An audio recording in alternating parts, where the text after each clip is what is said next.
नमस्कार दोस्तों, आज के लर्निंग वीडियो में आप सभी का बहुत बहुत स्वागत है। दोस्तों, किसी भी निवेशक का एक सपना होता है कि उसको बहुत अच्छे रिटर्न्स मिले एक शॉर्ट टर्म के दौरान, मतलब एक कम अवधि के दौरान उसके रिटर्न्स सबसे ज़्यादा होने चाहिए।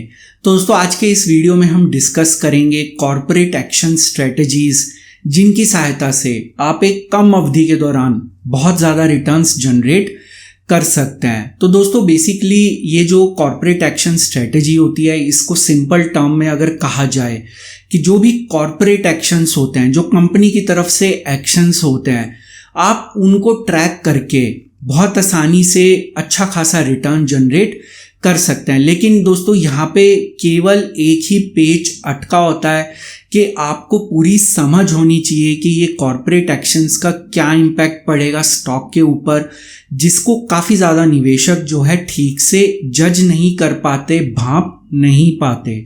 तो आज की इस वीडियो में मैं आपको 7 ऐसे कॉर्पोरेट एक्शन स्ट्रेटजीज के बारे में बताऊंगा जिसकी सहायता से आप बहुत आसानी से कम अवधि के दौरान अच्छा पैसा जनरेट कर सकते हैं, अच्छा रिटर्न जनरेट कर सकते हैं। और इन कॉर्पोरेट एक्शंस का नॉर्मली क्या इम्पैक्ट होता है स्टॉक प्राइस के ऊपर, या आप किस तरीके से एनालिसिस कर सकते हैं कि ये जो कॉर्पोरेट एक्शन है इसका क्या इम्पैक्ट होने वाला है इस पर्टिकुलर स्टॉक के प्राइस के ऊपर। दोस्तों, नॉर्मली देखा जाए तो unlimited number of corporate actions हो सकते हैं, लेकिन हम यहाँ पे केवल 7 प्रमुख कॉर्पोरेट एक्शंस की चर्चा करेंगे। और दोस्तों, अगर आप जो विश्व के सबसे जाने माने निवेशक हैं वॉरेन बफेट, अगर आप उनको फॉलो करते हैं तो आप भी ये पाएंगे कि वो भी इन्हीं कॉर्पोरेट एक्शन स्ट्रेटजीज का इस्तेमाल करते हैं और इनकी सहायता से उन्होंने काफ़ी अच्छा खासा रिटर्न जनरेट किया। लेकिन जैसा कि मैंने कहा कि जो भी कॉर्पोरेट एक्शन होता है वो कई बार पॉजिटिव होता है कंपनी के लिए, कई बार नेगेटिव होता है। उसका इम्पैक्ट असेसमेंट करना ज़रूरी है। अगर आप इम्पैक्ट असेसमेंट नहीं करेंगे तो वहाँ पे आपको धोखा भी हो सकता है। तो यहाँ पे ब्लाइंडली कोई भी रूल फॉलो नहीं होता। दोस्तों, हमारी जो एक सीक्रेट स्विंग ट्रेडिंग स्ट्रेटजी थी, बेसिकली वो भी कॉर्पोरेट एक्शन पे ही आधारित थी, जिसके अंदर जो प्रमोटर्स अपना स्टेक अगर इंक्रीज करते हैं, बाय करते हैं, तो वहाँ पे उस स्टॉक के ऊपर एक बहुत ज़्यादा पॉजिटिव इम्पैक्ट होता है। लेकिन वहाँ पे हमने कुछ इफ्स एंड बट्स की चर्चा की थी। सभी स्टॉक्स जो है प्रमोटर होल्डिंग इंक्रीज होने पे इंक्रीज नहीं होते। तो वहाँ पे क्या बातों का ध्यान रखा जाए वो उस स्ट्रेटेजी में हमने चर्चा की थी। तो सीक्रेट स्विंग ट्रेडिंग स्ट्रेटेजी भी कॉर्पोरेट एक्शन के ऊपर आधारित थी।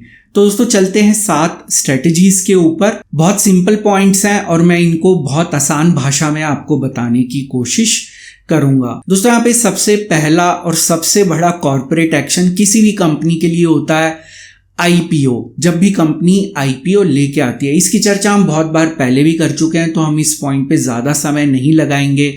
लेकिन समरी के तौर पे अगर आप आईपीओ में लिस्टिंग गेन्स के लिए निवेश कर रहे हैं, आपको केवल 2 प्रमुख बातों का ध्यान रखना ज़रूरी है कि ये आईपीओ कितने टाइम सब्सक्राइब हुआ और इसका ग्रे मार्केट प्रीमियम क्या है। जहाँ पे अगर मुझे एग्जांपल देना है, आज आपने देखा होगा कि एक आईपीओ लिस्ट हुआ क्लियर साइंस एंड टेक्नोलॉजी का।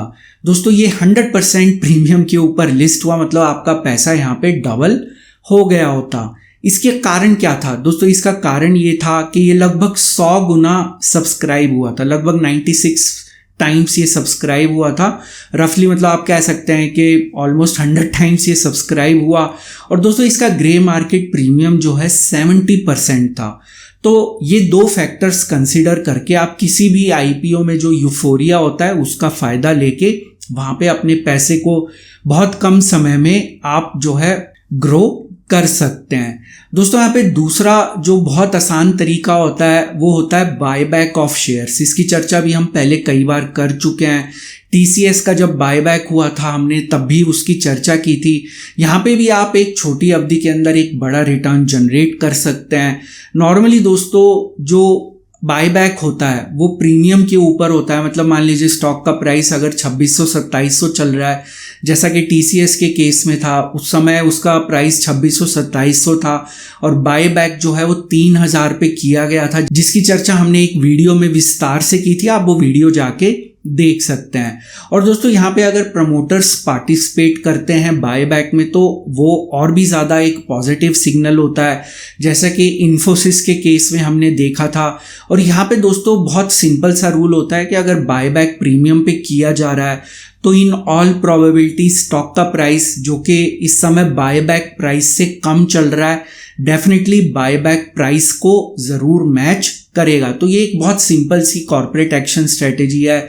जब भी बायबैक अनाउंस किया जाए, आप देख सकते हैं कि वहाँ पे कितने प्राइस के ऊपर किया गया है, कितने प्रीमियम पे बायबैक किया जा रहा है। और अगर स्टॉक का प्राइस उस समय नीचे ट्रेड कर रहा है तो डेफिनेटली वहाँ पे आप उसको बाय कर सकते हैं और यहाँ पे आप एक छोटी अवधि के अंदर एक बड़ा अमाउंट कमा सकते हैं। दोस्तों यहाँ पे तीसरा जो तरीका होता है या कॉर्पोरेट एक्शन स्ट्रेटेजी होती है या कॉर्पोरेट एक्शन होता है वो होता है दोस्तों stock split. Stock split normally stock के लिए एक पॉजिटिव न्यूज़ होता है, ये स्टॉक के लिए एक अच्छी खबर होता है और नॉर्मली इसके बाद जो है स्टॉक का प्राइस इंक्रीज होता है। इसके पीछे कारण क्या होता है? स्टॉक स्प्लिट नॉर्मली उन स्टॉक्स का किया जाता है जो कि बहुत हाई प्राइस के ऊपर ट्रेड कर रहे होते हैं।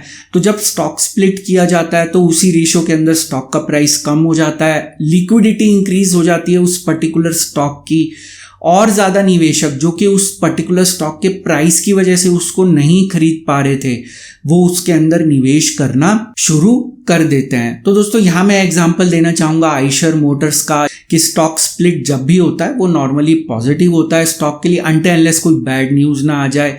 तो यहाँ पे एक एग्जाम्पल के तौर पे मैंने बताया कि जिस भी स्टॉक का प्राइस हाई हो जाता है उसको कम करने के लिए, ताकि और ज़्यादा लिक्विडिटी बढ़े और ज़्यादा निवेशक वहाँ पे निवेश करें, तो ये एक पॉजिटिव कॉर्पोरेट एक्शन होता है जिससे उस स्टॉक के प्राइस में हमें एक बढ़ोतरी देखने को मिलती है।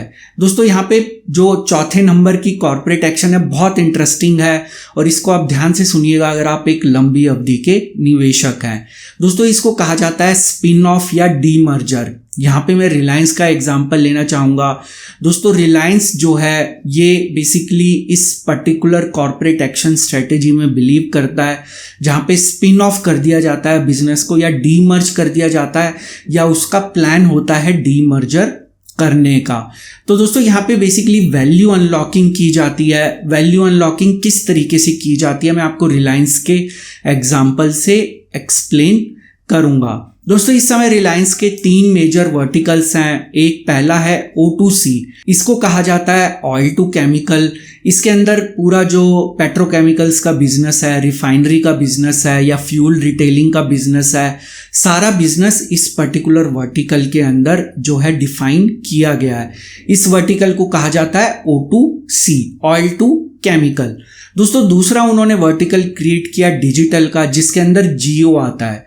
तो जियो जो है वो इनका डिजिटल बिजनेस है, ये दूसरा वर्टिकल है इनका। तीसरा वर्टिकल है दोस्तों रिटेल का, जहाँ पे जियो मार्ट, रिलायंस डिजिटल ये कंपनीज आती हैं। रिलायंस रिटेल इसी का हिस्सा है, तो ये एक रिटेल वर्टिकल है जो कि तीसरा वर्टिकल है। रिसेंटली आपने देखा होगा कि एक चौथे वर्टिकल के बारे में अनाउंसमेंट की गई, न्यू एनर्जी। दोस्तों इस न्यू एनर्जी के अंदर solar batteries, fuel cells, hydrogen, इन सबको जो है क्लब किया जाएगा और रिलायंस ने अनाउंस किया कि वो इस चौथे वर्टिकल के अंदर 75,000 करोड़ निवेश करेगा। तो दोस्तों यहाँ पे अब स्पिन ऑफ के अंदर क्या होता है कि जो इनके वर्टिकल्स हैं, आपने ऑलरेडी देखा होगा कि रिलायंस ऑलरेडी जियो का IPO लाने का प्लान कर रहा है, रिलायंस रिटेल का IPO लाने का प्लान कर रहा है। तो बेसिकली यहाँ पे इन बिजनेसेस को स्पिन ऑफ कर दिया जाएगा, इन बिजनेसेस को डीमर्ज कर दिया जाएगा, जिससे वैल्यू अनलॉक होगी। जब वैल्यू अनलॉक होगी तो वहाँ पे शेयर होल्डर्स को बहुत ज़्यादा बेनिफिट मिलता है। तो दोस्तों ये जो स्पिन ऑफ या डीमर्जर स्ट्रेटेजी होती है, कॉर्पोरेट एक्शन होता है, ये बेसिकली क्या किया जाता है, यहाँ पे एक लेमैन टर्म के अंदर एक नया वर्टिकल क्रिएट किया जाता है, फिर उसको स्पिन ऑफ कर दिया जाता है, वहाँ पे अपना प्रॉफिट बुक कर लिया जाता है, फिर एक नया वर्टिकल क्रिएट किया जाता है। जैसे न्यू एनर्जी अब नया वर्टिकल क्रिएट हुआ तो इस तरीके से यहाँ पे एक शेयर होल्डर वैल्यू जनरेट होती है और ये बहुत अच्छी स्ट्रेटेजी है। अगर आप एक जिसको कह लीजिए कि कम समय के दौरान अच्छा खासा रिटर्न जनरेट करना चाहते हैं, वहाँ पे आपको न्यूज़ के ऊपर ध्यान रखना पड़ेगा कि इस समय क्या न्यूज़ आ रही है, किस समय ये डीमर्जर किया जाएगा या किस समय ये स्पिन ऑफ किया जाएगा। दोस्तों यहाँ पे 5वें नंबर की जो कॉर्पोरेट एक्शन स्ट्रेटेजी होती है वो होती है rights issue. Rights issue normally negative होती है किसी भी कंपनी के लिए, क्योंकि यहाँ पे बेसिकली पैसा रेज किया जाता है। पैसे को जैसे आईपीओ के द्वारा रेज किया जाता है, एफपीओ के द्वारा रेज किया जाता है, तो राइट्स इशू के अंदर भी पैसे को रेज किया जाता है। तो यहाँ पे ये मोस्टली नेगेटिव किस लिए होती है, उसका कारण ये है, आपको ये देखना ज़रूरी है कि जो राइट्स इशू लाया जा रहा है ये किस लिए लाया जा रहा है। क्या कंपनी के डेट को कम करने के लिए लाया जा रहा है या इस पैसे का इस्तेमाल ग्रोथ के लिए किया जाएगा। तो दोस्तों यहाँ पे अगर ग्रोथ के लिए इस्तेमाल किया जाए तो ये पॉजिटिव न्यूज़ होती है किसी भी कंपनी के लिए राइट्स इशू। लेकिन अगर डेट को कम करने के लिए या हो सकता है कि प्रमोटर अपनी होल्डिंग कम कर रहा हो, तो ये जो है ये एक नेगेटिव न्यूज़ होती है। इस वजह से स्टॉक का प्राइस नीचे चला जाता है। तो एग्जाम्पल के तौर पे अगर 1:10 का राइट्स इशू लाया गया है तो वहाँ पे 10 शेयर्स के बदले आपको एक और शेयर मिल जाएगा। दोस्तों इसके अलावा जो 6 नंबर की स्ट्रेटेजी होती है वो होती है मर्जर एंड एक्विजिशंस की, जहाँ पे कोई भी कंपनी जो मर्जर एंड एक्विजिशन मतलब कोई कंपनी हो सकता है टारगेट हो, कोई कंपनी एक्वायरर हो, तो यहाँ पे क्या इम्पैक्ट होता है मर्जर एंड एक्विजिशन का। जो एक्वायरर होता है उसके लिए मर्जर एंड एक्विजिशन एक नेगेटिव न्यूज़ होती है, क्योंकि उसको अपने पैसे देने होते हैं उस कंपनी को एक्वायर करने के लिए, उसको शायद फंड्स रेज करने पड़े या उसको अपने जो सेविंग्स पूल है उसमें से पैसा लगाना पड़े, तो उसके लिए ये नेगेटिव न्यूज़ होती है। लेकिन जो टारगेट कंपनी होती है उसके लिए ये एक पॉजिटिव न्यूज़ होती है। तो आप हमेशा देखेंगे कि जब भी मर्जर एंड एक्विजिशन होता है वहाँ पे एक्वायरर का शेयर कम होता है, गिरता है, और टारगेट जो कंपनी होती है उसका स्टॉक प्राइस ऊपर चला जाता है। दोस्तों यहाँ पे 7वें नंबर की जो कॉर्पोरेट एक्शन स्ट्रेटेजी है वो है जिन कंपनीज की एनसीएलटी के अंदर प्रोसीडिंग्स चल रही हैं। तो दोस्तों एनसीएलटी आपको पता है इसकी फुल फॉर्म है नेशनल कंपनी लॉ ट्रिब्यूनल। जो कंपनीज बैंकरप्ट हो चुकी हैं या जिन कंपनीज के पास पैसे नहीं है या जिन कंपनीज के ऊपर डेट बहुत ज़्यादा हाई है उसको चुका नहीं पा रही, इन सब की प्रोसीडिंग्स वहाँ पे चल रही हैं। दोस्तों ये जो सारी कंपनीज हैं ये रिटेल निवेशकों की फेवरेट होती हैं। यहाँ पे दोस्तों जो हमारा 6 नंबर का पॉइंट है वही एप्लीकेबल होता है, क्योंकि ये कंपनीज टारगेट कंपनीज होती हैं, इनको एक्वायर किया जाएगा। इस वजह से इनके स्टॉक्स आप देखेंगे कि बहुत ज़्यादा तेज़ी से कई बार बढ़ते हैं, बहुत ज़्यादा वॉलेटाइल होते हैं। तो दोस्तों जो भी आईबीसी के अंदर जिन कंपनीज की प्रोसीडिंग चल रही है, एनसीएलटी के अंदर जिनकी प्रोसीडिंग्स चल रही है, तो रिटेल निवेशकों को हमेशा लगता है कि कोई बड़ी कंपनी इस पर्टिकुलर कंपनी को एक्वायर कर लेगी और इसकी वजह से इस कंपनी का स्टॉक जो कि इस समय शायद पेनी स्टॉक बन चुका है या बिल्कुल पिट चुका है वो स्टॉक, ये बहुत तेज़ी से बढ़ेगा। लेकिन दोस्तों ऐसा हमेशा नहीं होता। यहाँ मैं एग्जांपल देना चाहूँगा DHFL का, जिसकी वैल्यू इस समय 0 रह गई है। तो दोस्तों यहाँ पे आपको बहुत सोच समझ के निवेश करना चाहिए, क्योंकि ये बहुत हाई रिस्क इन्वेस्टमेंट होता है और ये इन्वेस्टमेंट सही भी पड़ सकता है जहाँ पे आपका पैसा डबल ट्रिपल या 4 गुना हो जाएगा, लेकिन वहाँ पे 0 भी हो सकता है। तो आपको देखना पड़ेगा कि जो एक्वायरर है वो उस पर्टिकुलर कंपनी के शेयर की क्या वैल्यू रखता है या उस कंपनी की बैलेंस शीट के हिसाब से क्या वैल्यूएशन होती है। तो यहाँ पे मेरी टिप आपको यही है कि अगर एनसीएलटी स्टॉक्स में आप निवेश करते हैं तो वहाँ पे आप देखिए कि कंपनी के एसेट्स क्या हैं, कंपनी के पास क्या क्या है, क्या उनको लिक्विडेट किया जा सकता है। मेरी तरफ से कोई सजेशन नहीं है, लेकिन आप एसेट्स को देखिए कि एसेट्स इस कंपनी के पास कितने हैं। DHFL के केस में उनकी balance sheet, earning per share आपको मैं पहले ही बता चुका हूँ, वीकली वानी के एक एपिसोड में वो नेगेटिव थी, तो इसलिए वहाँ पे निवेशकों को कुछ नहीं मिला। 2 फेवरेट स्टॉक्स इस समय हैं, जेट एयरवेज, वीडियोकॉन, जहाँ पे काफ़ी सारे निवेशकों को लगता है कि इस कंपनी को एक्वायर कर लिया जाएगा और इससे उनका शेयर प्राइस जो है बहुत तेज़ी से बढ़ जाएगा। तो इस चीज का आप ध्यान रखिए।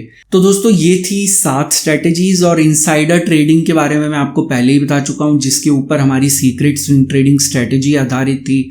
यहाँ पे आप कॉर्पोरेट एक्शन स्ट्रेटेजी का इस्तेमाल तभी करें जब आपको मार्केट की अच्छी खासी नॉलेज है, आप मार्केट को अच्छे से समझते हैं, आपको ये समझ है कि यहाँ पे ये कंपनी कैसा कर रही है, ये कंपनी की बैलेंस शीट कैसी है, या इसका क्या इम्पैक्ट होगा, कंपनी के ग्रोथ प्रॉस्पेक्ट्स क्या हैं, या ये जो कॉर्पोरेट एक्शन लिया गया है इसका पॉजिटिव इम्पैक्ट होगा, नेगेटिव इम्पैक्ट होगा। अगर आपको इन सब चीज़ों की समझ नहीं है तो आप कॉर्पोरेट एक्शन स्ट्रेटेजी का इस्तेमाल मत करिए, क्योंकि यहाँ पे आपको नुकसान हो जाएगा। मैं अपने चैनल के द्वारा आपको ये जो कॉर्पोरेट एक्शंस होते हैं इनके बारे में बताता रहता हूँ कि इसका क्या इम्पैक्ट होगा, पॉजिटिव इम्पैक्ट होगा, नेगेटिव इम्पैक्ट होगा। हमने TCS की चर्चा की थी, इन्फोसिस की चर्चा की, आज हमने रिलायंस की भी चर्चा की। तो अगर आप चाहते हैं कि मैं किसी भी ऐसे कॉर्पोरेट एक्शन के ऊपर आपको वीडियो के द्वारा और विस्तार से बताऊं, या आज जिन 7 स्ट्रेटेजीज का मैंने जिक्र किया उनमें से किसी के ऊपर मैं विस्तार से आपको एक्सप्लेन करूं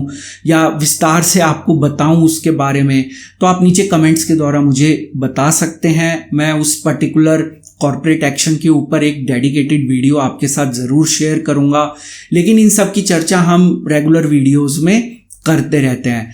तो दोस्तों यहाँ पे सबसे की और इम्पॉर्टेंट पॉइंट है कि आपको देखना पड़ेगा कि इम्पैक्ट क्या है कॉर्पोरेट एक्शन का, उसका क्या असर पड़ेगा इस कंपनी के शेयर के ऊपर। और दोस्तों क्या होता है कि ज़्यादातर समय आप देखेंगे कि कोई भी ऐसा कॉर्पोरेट एक्शन होने से पहले स्टॉक का प्राइस ऑलरेडी मूव कर चुका होता है या कर रहा होता है। तो दोस्तों इसका हम बेसिकली कुछ नहीं कर सकते, लेकिन फिर भी हमें कई बार अच्छी अपॉर्चुनिटी मिलती है जहाँ पे हम एक सही समय के ऊपर एक सही निर्णय लेके एक छोटी अवधि के दौरान एक अच्छा खासा रिटर्न जनरेट कर सकते हैं। तो दोस्तों मैं आपको फिर से जो है एक कॉशन देना चाहूँगा कि यहाँ पे आप गैम्बलिंग मत करिए इन कॉर्पोरेट एक्शन स्ट्रेटजीज में। ऑलरेडी पिछले वीडियो में मैं आपको बता चुका हूँ गैम्बलिंग क्या होती है, जिस वीडियो के अंदर मैंने गैम्बलिंग, स्पेकुलेशन और इन्वेस्टमेंट के बारे में चर्चा की थी।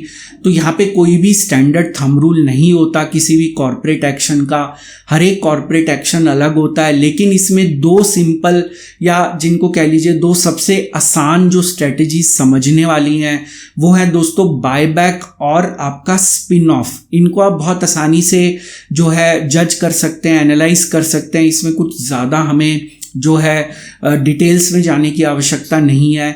तो इन स्ट्रेटजीज़ की सहायता से आप बहुत आसानी से कम अवधि के दौरान अच्छा खासा रिटर्न जनरेट कर सकते हैं। लेकिन यहाँ कोई स्टैंडर्ड रूल्स नहीं होते, हमें केवल विनिंग रेट देखना होता है। नॉर्मली अगर आप अच्छी कंपनीज़ के अंदर इन स्ट्रेटजीज़ का इस्तेमाल करेंगे, निफ्टी जो 100 के अंदर जो कंपनीज़ हैं अगर उनके अंदर इनका इस्तेमाल करेंगे तो डेफिनेटली आपको यहाँ पे अच्छा खासा रिटर्न मिल जाएगा। दोस्तों मुझे उम्मीद है कि आपको आज का वीडियो पसंद आया होगा। वीडियो पसंद आए तो वीडियो को लाइक ज़रूर करिए, कमेंट्स के द्वारा भी मुझे ज़रूर बताइएगा कि आपको वीडियो कैसा लगा, और इसमें अगर आप और अधिक जानकारी चाहते हैं तो वो भी नीचे आप कमेंट में मेंशन कर सकते हैं। तो दोस्तों वीडियो लाइक करना मत भूलिएगा, और अगर आने वाले समय में भी आप इसी तरह जानकारी से भरपूर और ज्ञानवर्धक वीडियोस देखना चाहते हैं, चैनल को ज़रूर सब्सक्राइब करिए। सब्सक्राइब के ऑप्शन इस समय आपकी स्क्रीन पे विजिबल है, आप नीचे दिखाए गए लाल रंग के सब्सक्राइब बटन को भी दबा सकते हैं। उसके साथ दिखाए गए बेल आइकन को क्लिक करना मत भूलिएगा, ताकि जब भी कोई नया वीडियो अपलोड हो उसकी नोटिफिकेशन तुरंत आपको अपनी ऐप या ईमेल के ऊपर मिल जाए। दोस्तों इस वीडियो का एक डिस्क्लेमर भी है जो कि आपको अपनी स्क्रीन पे दिख रहा होगा। ये वीडियो मैंने सिर्फ एक एजुकेशन, लर्निंग और इन्फॉर्मेशन के पॉइंट ऑफ व्यू से बनाया था। यहाँ पे मेरी आपको कोई सजेशन, सलाह या राय नहीं है कि आप किसी भी स्टॉक या इंडेक्स में बाय, सेल या होल्ड की पोजीशन बनाएं। किसी भी निवेश या ट्रेड से पहले अपने फाइनेंशियल प्लानर या इन्वेस्टमेंट एडवाइजर की सलाह ज़रूर ले लें। तो दोस्तों आज का वीडियो देखने के लिए बहुत बहुत शुक्रिया। फिर मिलेंगे अगले वीडियो में एक नई जानकारी के साथ, एक नई सीख के साथ, एक नई लर्निंग के साथ। तब तक आप अपना ध्यान रखें।